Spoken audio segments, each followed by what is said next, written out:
Hi, guys. Happy Friday. Today, we are going to learn how to finish up our writing assignment that you were given on Monday. You are going to have two steps that you are going to have to do today. So, please make sure, excuse me, please make sure that you follow along with this video first and then complete your slideshow later so that you know what to do.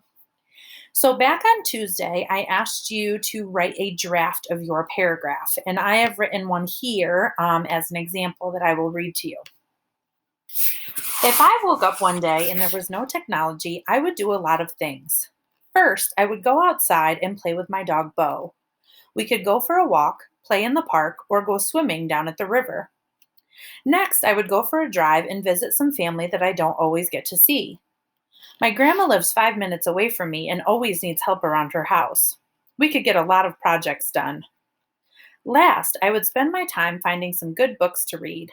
I know that reading is a good way to learn new information. It is also a good way to escape into another world once in a while. That is what I would do with my time if there was no technology.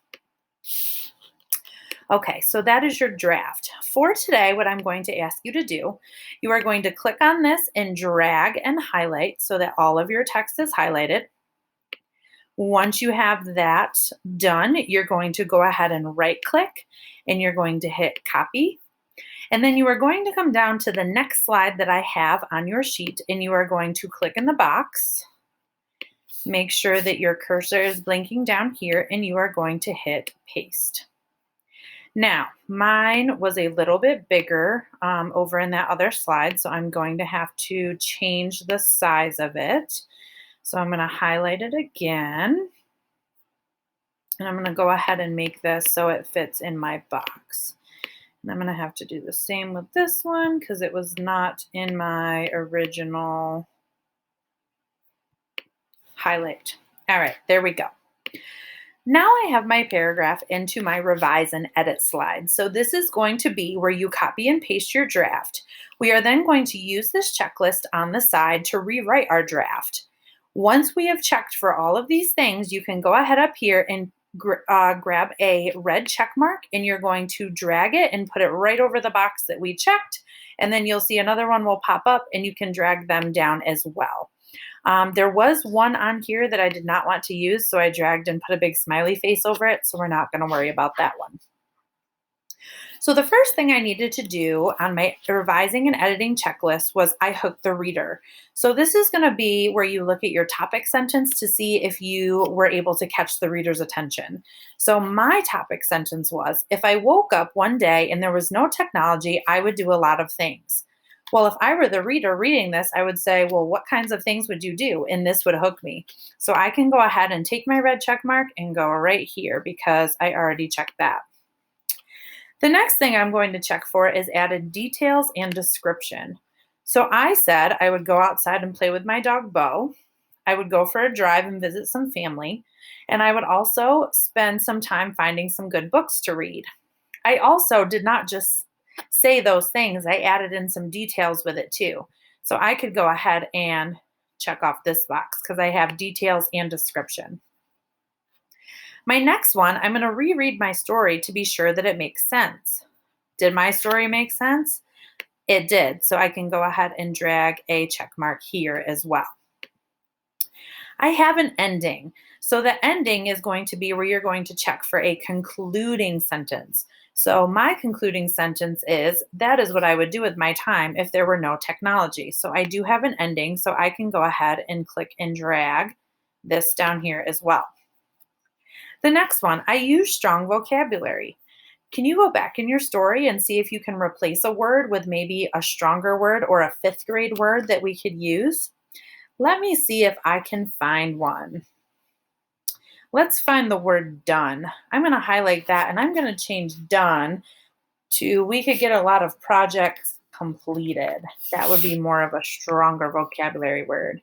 So you can read through and check that. And when you're done, click and drag down for that too. The next one, I kept my reader's attention. Is your story interesting? Does it keep the reader wanting to read more or to keep reading your paragraph? I would say mine does. So I would also drag one down here too. And this is not working for me today.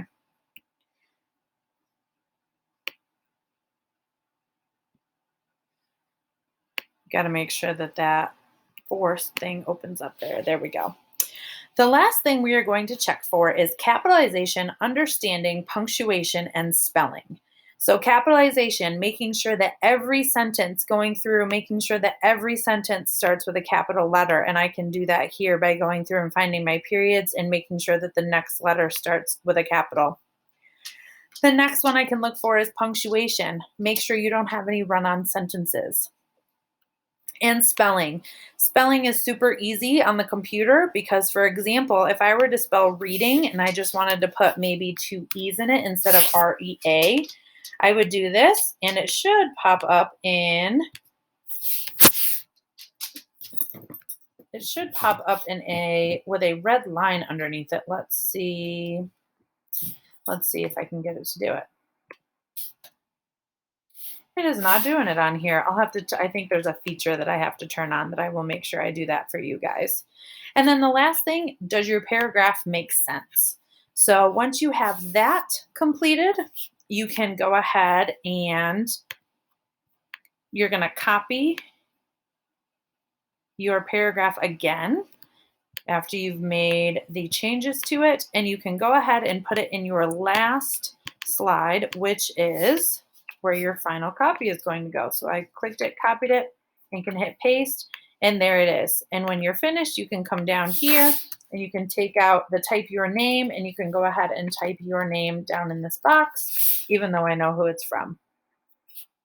All right, guys, I hope you enjoyed this activity. Thank you so much for taking the time to complete it this week. I really appreciate it. Have a great weekend.